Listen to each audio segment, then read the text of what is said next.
Accident Fund. You heard earlier the spokesperson for the fund, Mkhuleko, defending their decision and saying that they will appeal Friday's court ruling, which said, in the Gauteng High Court, which said the Road Accident Fund was wrong to change the accounting standard that it's been using in defiance of the Accounting Standards Board of South Africa. Mkhuleko Hlengwa is the chair of Parliament's Standing Committee on Public Accounts. Mkhuleko, good afternoon to you. So the Road Accident Fund has lost this case. They've told us they're going to appeal.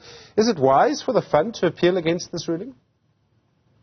No, it's not. Good afternoon, Stephen, and to the viewers. At the outset, let me apologize for my political party regalia on a state matter. I'm on the campaign trail, as you know. I just want to say that we have traversed a long journey with the Road Accident Fund, and we had a meeting with them on numerous occasions to discuss of one, them taking the AG to court in contestation of the AG releasing the audit outcomes, which was part A of their application, and they lost that in 2022-23. On the matter of the accounting standard, we met with the Accounting Standards Board, the ASB, the Office of the Accountant General, National Treasury, and AG, including Road Accident Fund. All these four entities, including our own assessment that we had done, we arrived at the conclusion that, one, the accounting standard as per the SAP was not applicable in South Africa, and they shouldn't use it.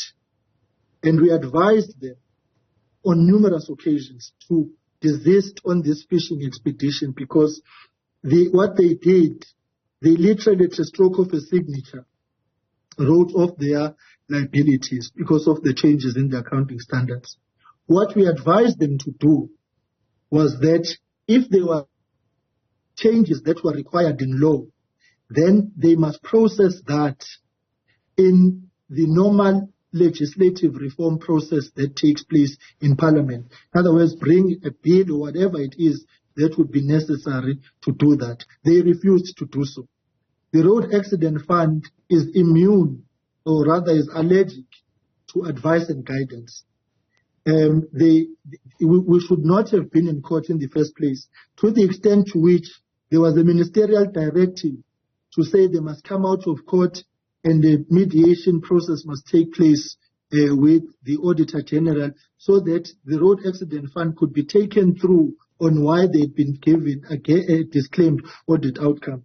So this, in our view, is wasteful expenditure on the part of the Road Accident Fund, and I reiterate the position that we had taken as a committee today, that we put to the Road Accident Fund that the costs of this court action, the board and the executives must be personally liable for it, because against all sound and good advice and the accounting standards, the board telling them that you cannot use the standard that you have adopted. So in our view, this has been a very reckless and irresponsible court action that should not have arisen. The Road Accident Fund knows this too well. The second point is that they are not focused on the issues that they should be focused on, which is the digitization of work, the speed with which payments must be made to applicants.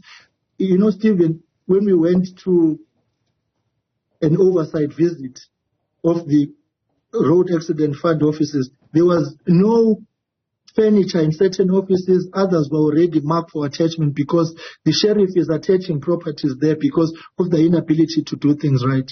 They are filing in a car park because where they were storing documents, they were unable to pay the storage fees and they were kicked out, and they've put thousands and thousands and thousands of documents in an underground parking with no proper system. If in the event of a rain or a fire, all those documents would be lost. In other words, there's a high level of dysfunctionality in the Road Accident Fund. There is a toxic environment in the interactions that we had with the workers that they spoke to us about. And instead of focusing on those things, they went on this now, disastrous outcome, which should not have happened, wasting time, money, and other resources which they should not have done. So in other words, what we are wanting now is for them to comply with the court ruling, and that the cost must be personally be borne by the board and the executives of RAF. What this does, of course, and you know this better than I do, Mkhuleko, is that their liabilities under the old accounting standard run to over 300 billion rand. So they deny changing the rules because they don't like the outcome. But if the fund runs out of money, that's catastrophic for victims of road accidents, and there are many of them. Well, of course, that's what we're trying to avert, but you cannot solve those problems by not being accountable and responsible. You cannot solve those problems by creating standards for yourself to suit your own circumstance and sanitize your books so that they can actually look good. We must develop a roadmap for the Road Accident Fund, which says how do we deal with the 331 billion rands liability that they have. They're certainly not going to sort that out by a willy-nilly change of accounting standards against all advice and guidance from the Auditor-General, because any audit outcome demands of a department and an entity to devise an audit action plan.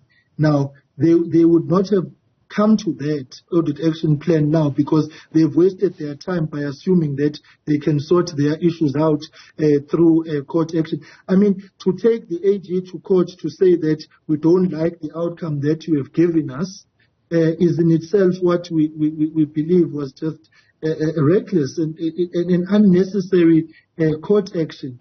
We can't have the outcomes that we like. We will get the outcomes as any entity or department that arise out of what has been audited by the AG, and we are quite happy that the AG has been vindicated. In fact, when they tried to stop the submission of the audit results to Parliament, we joined the Standing Committee on the AG to say that we want that audit because in law it has to be submitted to Parliament. What is needed at RAF is a change of board, is a change of executives. Sure. They are not fit for purpose. Okay. And I having put it to them as well in the last interaction that we have, in that they are not doing the things which are helping the entity. And this outcome from the court is a vindication of what we told them some 2.5 years ago. Mkhuleko Hlengwa, thank you very much indeed.